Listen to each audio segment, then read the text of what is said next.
একটি গুরুত্বপূর্ণ কথা, আমাদের এই ভারতবর্ষ ধর্ম বর্ণ নির্বিশেষে প্রত্যেকের ভারতবর্ষ।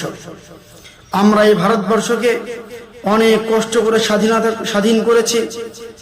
আমাদের এই ভারতবর্ষে অসংখ্য আলেম ওলামা, অসংখ্য সম্মানিত হিন্দু ভাইয়েরা প্রত্যেকেই কাঁধে কাঁধ মিলিয়ে নিজের গায়ের তাজা টাটকা রক্ত ঝরিয়ে ভারতবর্ষ থেকে ইংরেজদেরকে বিতাড়িত করে আমরা স্বাধীনতা এনেছি।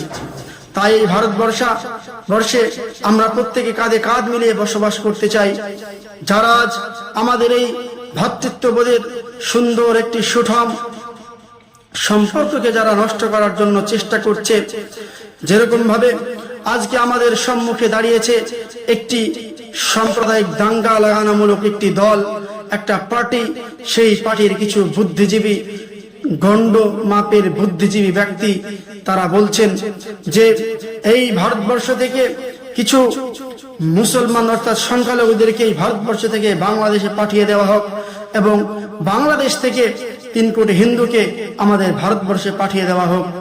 তাই যারা এরকম ধরনের কথা বলছি এবং যারা এই ধরনের চিন্তা ভাবনা করে রেখেছি, এই সমস্ত চিন্তা তো দূরের কথা, আর যারা মুখ দিয়ে বলছি তারা কিন্তু সাবধান হয়ে যান। আল্লাহ কিন্তু ছাড় দেয়, কিন্তু ছেড়ে দেয় না। সাবধান। এই ভারতবর্ষকে আমরা অনেক কষ্টভাবে স্বাধীন করেছি। এই ভারতবর্ষে আমরা একের পর এক আমরা ভারতবর্ষে বসবাস করছি।